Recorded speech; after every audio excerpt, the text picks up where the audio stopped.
When did boating become your passion? You say, okay, I want to own boats. Well, I've always loved the water, and it's interesting enough, my parents did so much for me and gave me so much as a child, but neither one of them were really water people, but somehow I was attracted to water, and I learned how to water ski on Lake McQueenie, which is this side of San Antonio, and at the Lake Breeze Ski Lodge. And Buzz Miller, who still runs it and owns it, taught me how to water ski, and the boats, this was back in the mid-50s, the boats that they used were little 16-foot Centuries.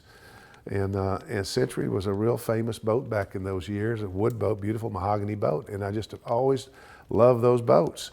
And did a lot of water skiing when I was in high school and college. And before I could afford to buy a boat, they quit making the old beautiful wood boats. And so the first boat I bought was a 1971 little 16-foot Century, but it was fiberglass. And then I started in the early 90s. I found a boat dealer out of St. Paul, Minnesota, that sold these old wood Chris Craft boats, and I bought several of them from him. And the last boat I bought, I found on Lake Austin, and bought through a friend of mine. And I just love to look at them; they're so pretty, and I love to just start them up and listen to the noise they make. They make an inboard boat makes a very distinctive noise.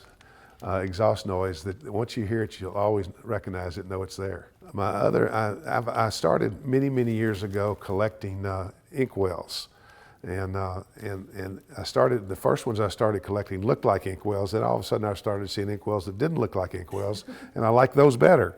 So does that make you then a letter, a personal note writer? Oh, I always write personal notes. I always do that. My mother taught me to do that as a young child. And I think a lot of the young people are missing a lot today with the computer world.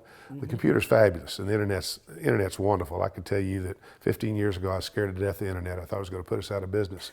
Today, 80% of our business comes from the internet. It's fabulous. But the kids they send emails, they send text messages. That personal note's still, I think, very important. And there's not a day that goes by that I don't write at least one or two personal notes to people, thanking them for whatever.